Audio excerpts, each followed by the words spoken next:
Perfecto, vamos muy bien de tiempo, un pelín de retraso, pero lo habitual en estos foros.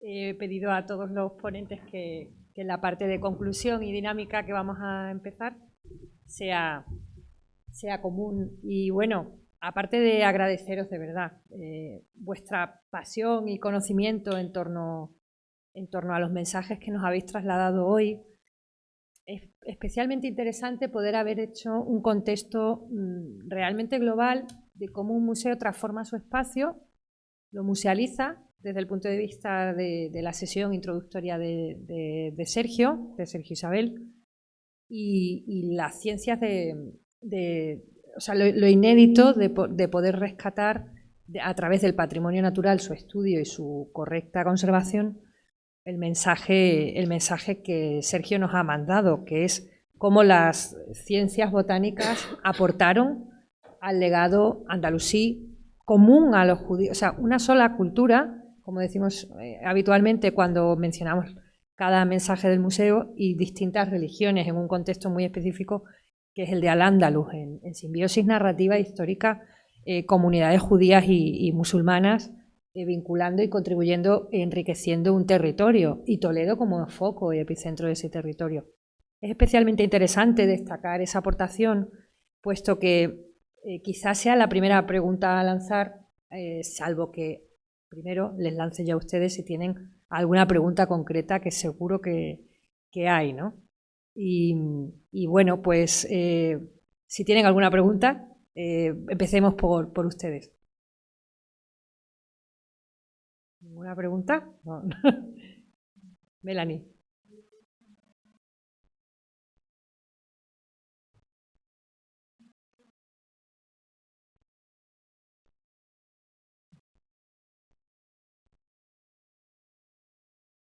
Micrófonos. No digo, es una cosa que me lo pidió a lo mejor un poquito, el tema del mirto.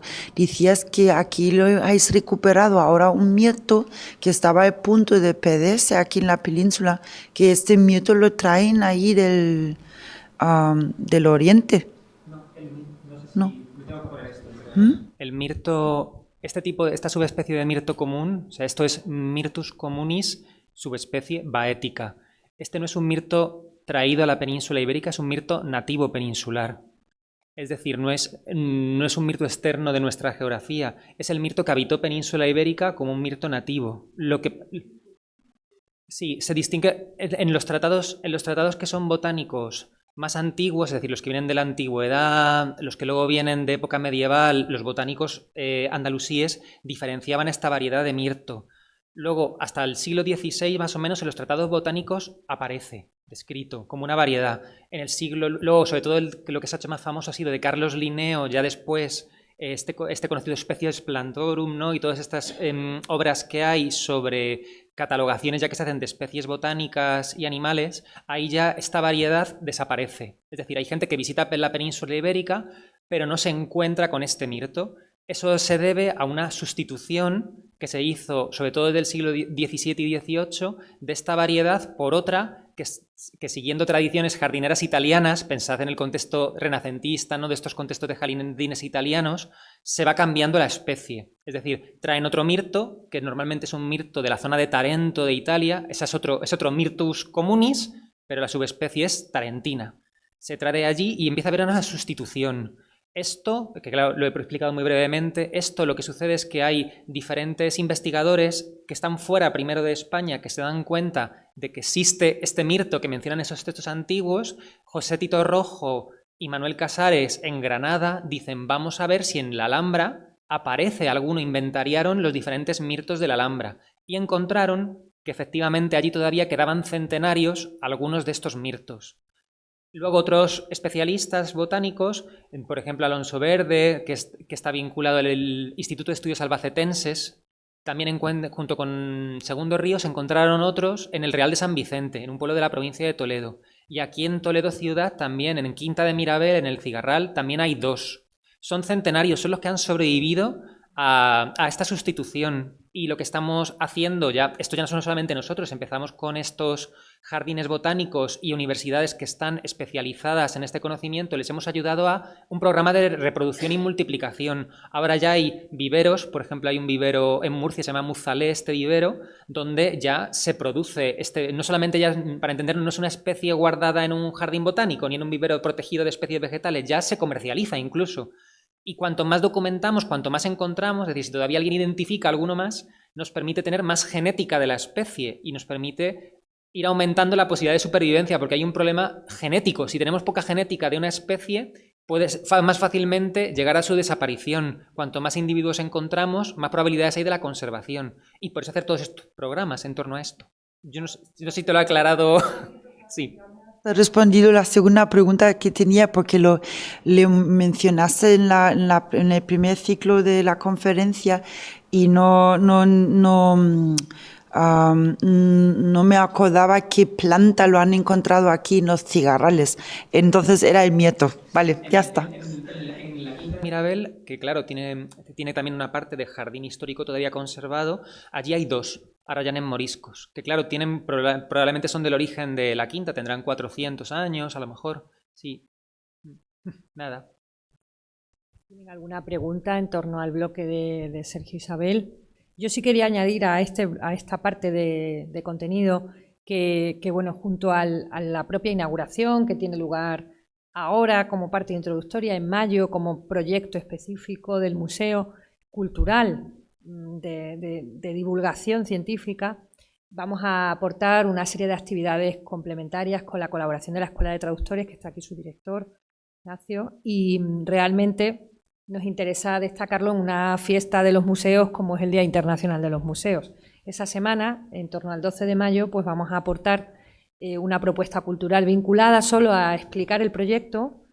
Va a haber en el día de la propia inauguración una jornada que explica parte del proyecto por la tarde en la escuela y luego van a poder acercarse al museo para, con la ayuda de los expertos botánicos que han colaborado en el proyecto aplicado al Museo Sefardí también, pues conocer las especies que Sergio ha podido introducir, por supuesto, brevemente en esta microponencia, ¿no? Y por supuesto, darle las gracias especialmente a todo el trabajo que has destacado en la ponencia, de los donantes, el mantenimiento, los voluntarios, el programa social que establece la recuperación de un patrimonio natural con los museos como agentes activos dentro de esa recuperación y creando un diálogo con la comunidad. Aquí animo públicamente también a vincular a proyectos locales. Yo soy Casco, por ejemplo, se me viene a la cabeza, en este tipo de iniciativas que están muy presentes en el casco histórico de Toledo gracias a proyectos como este, ¿no? Y que los museos podemos aportar ese mensaje, ¿no? Sí, yo además estoy completamente de acuerdo con esto, porque además es que también hay que pensar en paralelo que yo creo que es muy importante involucrar a una sociedad que vivimos un poco desconectada de nuestro mundo vegetal medioambiental en el presente. O sea, que hay que hacer un paso por volver a destacar la importancia. A ver, es que tenemos... Esto lo he aprendido en los últimos años. Tenemos ceguera botánica, tenemos ceguera ornitológica, tenemos todas las cegueras en realidad. No sabemos qué nos rodea, no sabemos qué especies son, no sabemos dónde se extraen los medicamentos que consumimos, muchas veces tampoco nuestra comida. Entonces, claro, esto al mismo tiempo también nos vincula con una parte importante que es que son especies que, como son naturalizadas del territorio, tienen mejor resultado de supervivencia hídrica, de aclimatación, por ejemplo. Estamos ahora con un caso, por ejemplo, del Paseo del Miradero con todos los boj moribundos, ¿no?, que se habían plantado y esa variedad de boj en concreto que no da buen resultado. Y al mismo tiempo los museos como agentes activos es que nos permiten trasladar cómo estas especies tienen un pasado cultural muy importante también con nosotros, con nuestras ciudades, con nuestros espacios.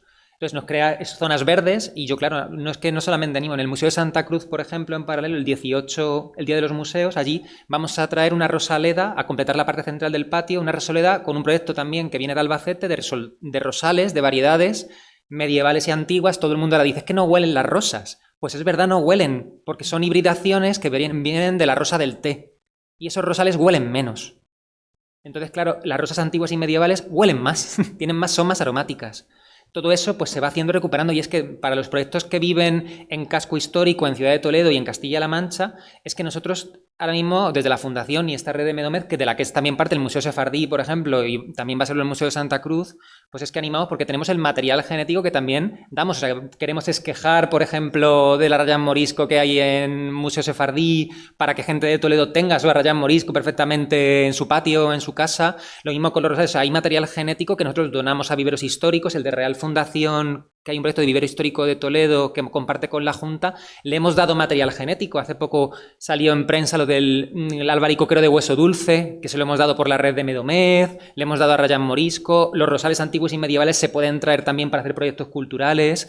Todo eso se puede hacer y un montón de cosas en torno a esto, claro. Efectivamente, Sergio. Pues animamos a los toledanos concretamente, pero a todo el público que nos visualiza, si hacen comunidad en su barrio, en su zona, y en concreto en el casco histórico de Toledo se puede hacer mucho en este sentido, y habitemos nuestros espacios naturales, conozcámoslos mejor y desde los museos, por supuesto, incluyamos en nuestros mensajes las ciencias, los mensajes, los nombres propios de la ciencia, judíos, musulmanes, haciendo contexto histórico y aportando toda la transmisión del legado clásico hacia Europa, que es lo que supuso al-Ándalus, fundamentalmente desde el punto de vista del conocimiento, ¿no?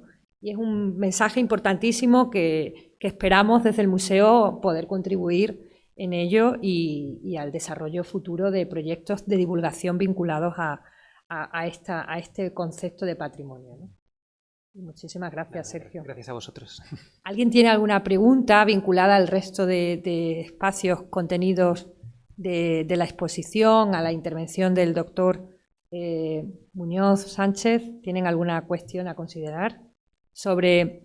Yo sí que quería destacar sobre la introducción, que fantástica y además inédita, como decía, en el ciclo de conferencias del propio museo, lo arduo de su especialización, obviamente, por el conocimiento lingüístico y filológico que implica el estudio de este tipo de piezas. La tipología es escasa, también debemos decirlo, de ahí lo inédito, de ahí lo singular. Y doctor, quería comentarle, Daniel, si se ha encontrado paralelos de nuestras piezas en otras instituciones, si se ha podido ampliar un poco más el estudio, si tiene intención de poder darle más amplitud. No, fue un proyecto colateral, no he encontrado. La figura de Enlil-Bani me ha seguido interesando y es un reinado que se puede seguir editando cosas, pero no me ha. Y luego de inscripciones no he conocido, no he visto, no se han encontrado nuevos hallazgos de inscripciones al menos de Enlil-Bani, de Gudea, que recuerde, sí se pueden encontrar más porque es un cono como muy popular, pero el de Enlil-Bani como tal no tanto. No recuerdo nada y bueno, no se ha destacado, pero yo me dedico a cosas de música en la antigua Mesopotamia, entonces esto me pilla un poco. Hablar de inscripciones reales sumerias es algo que me afronté como reto por decir que quería traducir inscripciones de otro tipo, pero es algo que me pillaba un poco de paso, entonces pues no he encontrado nada, aunque le sigo siguiendo la pista y no he encontrado nada al respecto. Es un reto sin duda por la poca especialización del contenido y la dificultad de interpretar y de identificar. Nosotros a los problemas de interpretación y de identificación, además de la singularidad que tienen los estudios filológicos en toda nuestra colección, ya sea mesopotámico o mundo judío, pues nos interesa crear contexto, ¿no? Y crear un relato accesible. Y usted, doctor, ha hecho mucho en los últimos años con esa relectura y esa puesta en valor que tiene, por supuesto, el conocimiento de la pieza y el contexto. Pero cuéntenos cómo llegó a releerlo y lo interesante, la anécdota, la intrahistoria que tiene, que usted se acercara de nuevo al museo y descubriera lo que tenía entre manos, ¿no? Sí, todo esto me pilló en un momento un poco particular de mi trayectoria profesional, porque estaba en el paro. Y yo en el momento aquel digo, ¿cómo yo puedo hacer accesible mi profesión? O sea, si yo quiero trabajar de asiriólogo, yo tengo que hacerle ver a la sociedad que la asiriología merece la pena. ¿Y cómo merece la pena la asiriología? Pues tratando de hacer énfasis en el patrimonio hispano, en las colecciones que tenemos cuneiformes en España. Yo mi objetivo, pues como muchos otros, no siempre nos hemos inclinado, hemos ido a la Abadía de Montserrat, que tiene la colección cuneiforme más grande de España, además de las más antiguas, junto con la del Museo Arqueológico Nacional. Vamos a poner de contexto, la colección del Museo de Montserrat son unos 1000 tablillas cuneiformes que Bonaventura Obas compró en Irak y Siria en el año 1922-1923. Hizo un viaje, etcétera. Sus diarios están publicados, son muy divertidos, aunque estén escritos en catalán. Bueno, me puse a buscar colecciones y di casualmente a través de Ceres. Sí que es importante la digitalización del patrimonio para poderlo dar a conocer, y en principio estaba buscando otro objeto, pero el museo al final pertinentemente me dirigió a los que al finalmente fueron los objetos de mi interés, y con estas 2 inscripciones. Y bueno, una lectura curiosa, pues la verdad, porque aparte se ha alargado mucho en el tiempo. Todo esto fue en 2020, estoy hablando en plena pandemia. O sea, yo fui a coleccionar el objeto cuando hubo un poco de movilidad en 2021. Y al final el estudio lo terminé en Israel y salió publicado cuando yo había vuelto a España. Estuvo como mucho tiempo fuera. Y hubo que esperar. Es verdad que se alargó mucho y a veces me culpo de ello, aunque la aparición del trabajo de Rindseboer en 2021, que me pilló, fue como un detonante para reiniciar el trabajo, pues me ayudó mucho, porque él me dio como el contexto un poco para yo lanzar el trabajo de nuevo. Y aparte a Rindseboer le agradezco el feedback que me dio en su momento al plantearle mi hipótesis, ¿no? de qué es lo que teníamos con el cono del Lilbani. Entonces, pues sí, es un trabajo al que empecé el trabajo empecé en el trabajo en el paro, y técnicamente yo estoy en el paro ahora, aunque yo hago cursos de lengua virtual. O sea, es como una especie de ciclo. Si queremos hacer la historia más curiosa, técnicamente eso. No sé si he contestado a la pregunta. Sí, por supuesto. Siempre en la investigación los resultados aparecen publicados y aquí estamos celebrando un foro que da fe de ello, pero es curioso, ¿no?, conocer cómo llegó a esas conclusiones y cómo se dio cuenta de que realmente esa pieza estaba poco estudiada, porque estaba descrita someramente. Nuestro catálogo también tiene también en su caso especial interés y de futuro podríamos incluso ampliar en ese sentido nuevas lecturas, ¿no?, al catálogo especialmente arqueológico de la Sala 1, especialmente, ¿no? Y bueno, por supuesto, darle las gracias. Y tiene una pregunta para... Una duda, sí. Paco. Sí, quería preguntar por qué, creo entender que ha sido el Estado de Israel que en su día donó unas piezas al museo como parte del lote fundacional, ¿no? Bueno, es que es curiosidad saber por qué introduce estas piezas en ese lote.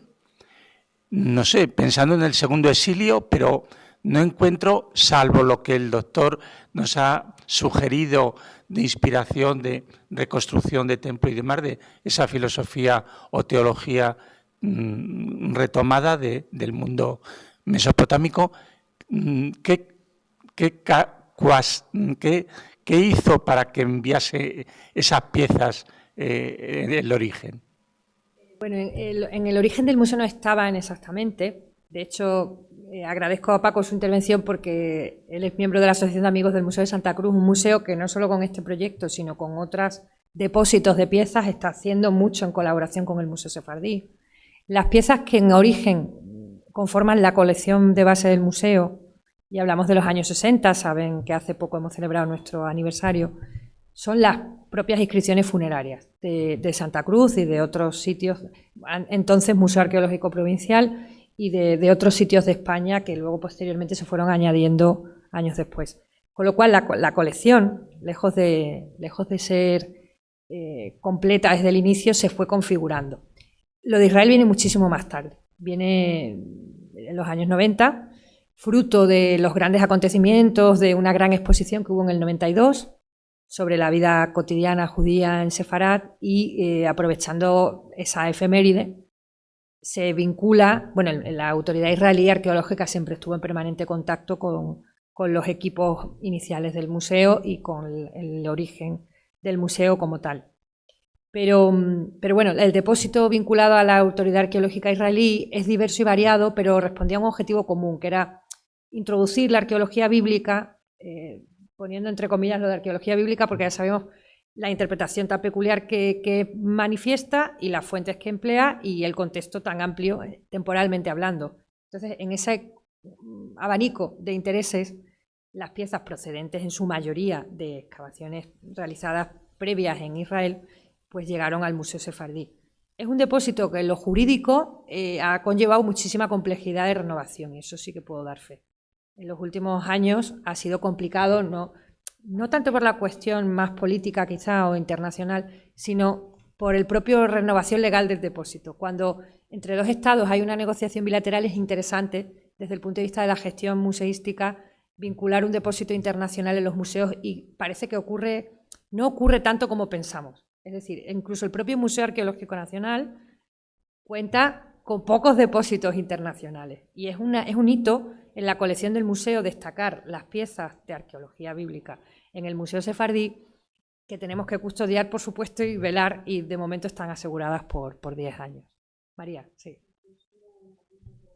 Lo que ha dicho Carmen, que la mayoría de las piezas de la vitrina pues sí corresponden a un depósito de esta institución de Israel, pero concretamente las piezas de las que nos ha hablado Daniel son compras en subasta, o sea, forman parte de la colección estable, a principios de los 2000.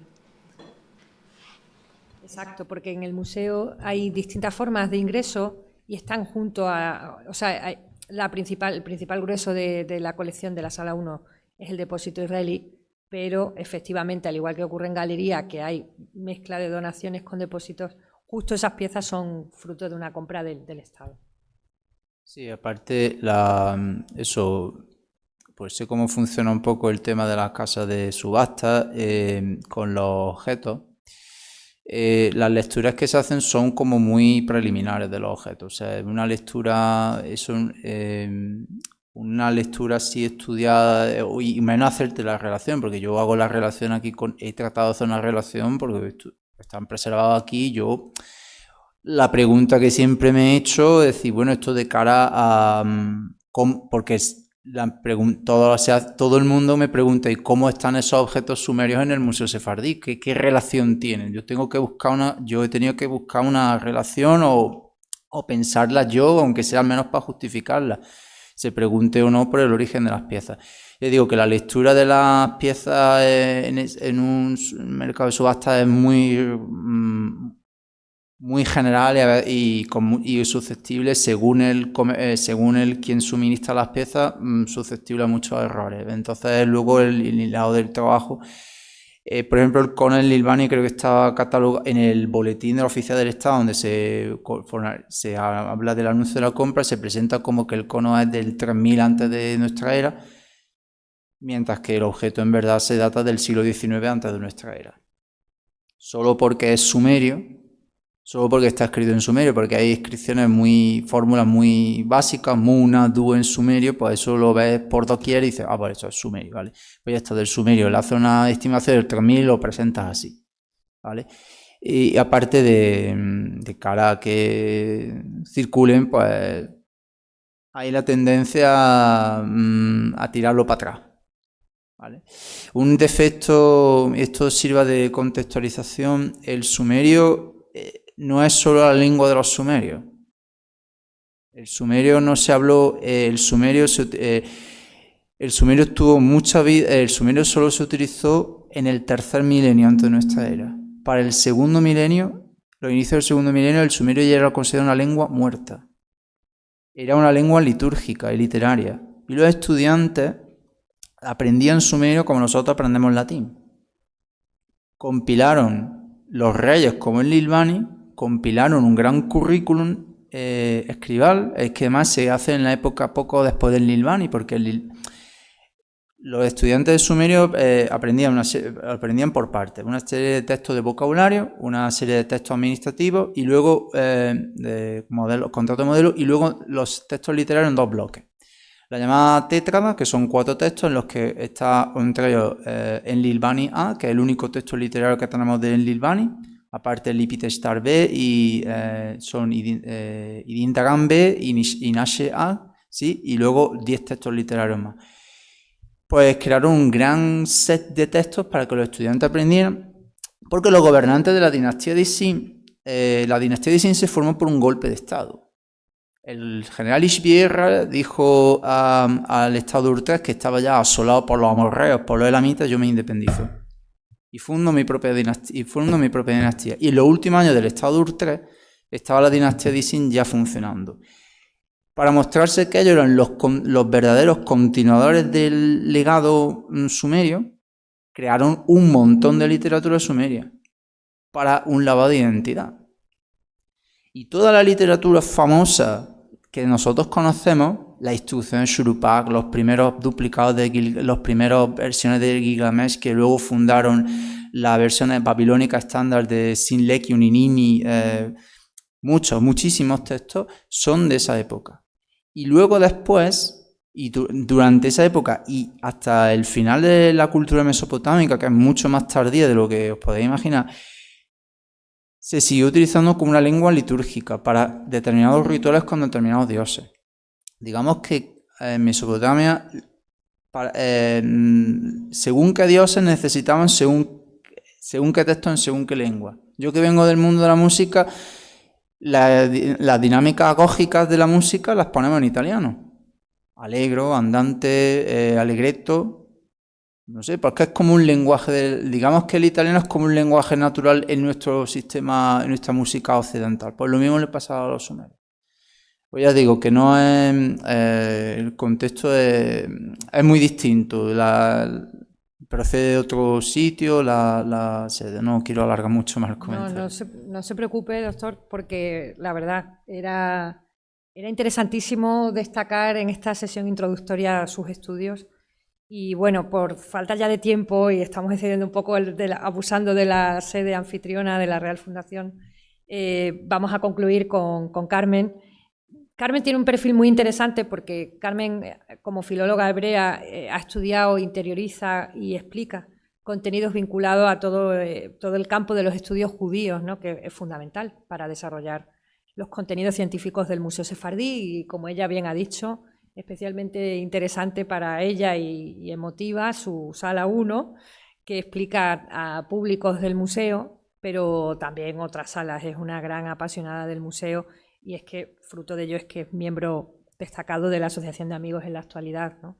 Carmen, como desde ese papel, porque podría preguntarte por anecdotario de clientes, pero sé que nos quedaríamos aquí hasta las 9 de la noche, me consta, porque he compartido mucho tiempo contigo, pero debe ser curioso. Brevemente, Carmen, vamos a intentar aunar cómo tú, como filóloga hebrea, recalas en el ámbito también de la divulgación cultural de contenidos, pero desde tu vertiente científica, y cómo compaginas esa doble ambivalencia y aplicada al terreno práctico, qué curiosidades impactan en el conocimiento, en la transmisión de conocimientos bíblicos en el museo.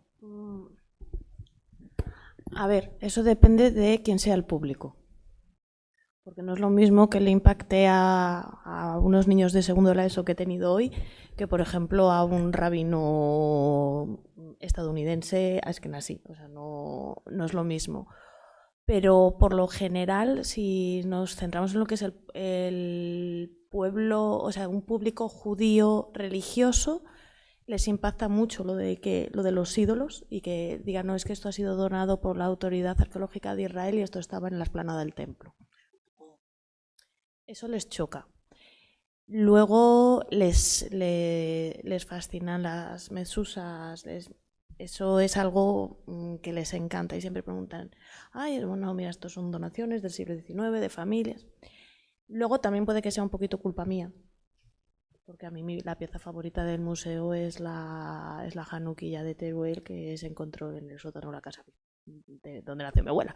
No es nada fantasioso, es que estaban haciendo una excavación arqueológica en la Plaza de la Judería de Teruel y pilló ahí en el sótano y se encontró ahí, aparte, bueno, mi prima restauradora del Museo de Teruel, y para mí es algo muy especial y quizás les encanta porque se enseña y eso es algo que gusta mucho. Pero a ver, vamos a ser sinceros, la pieza que más le gusta al museo, ya lo decía Santiago, es la sinagoga, es la sala de oración, no hay otra. O sea, lo que más impacta a todos es la sala de oración. Y quizás en la sala de oración lo que más impacta es que esté escrito en árabe, que haya las traducciones de los salmos hebreos en árabe.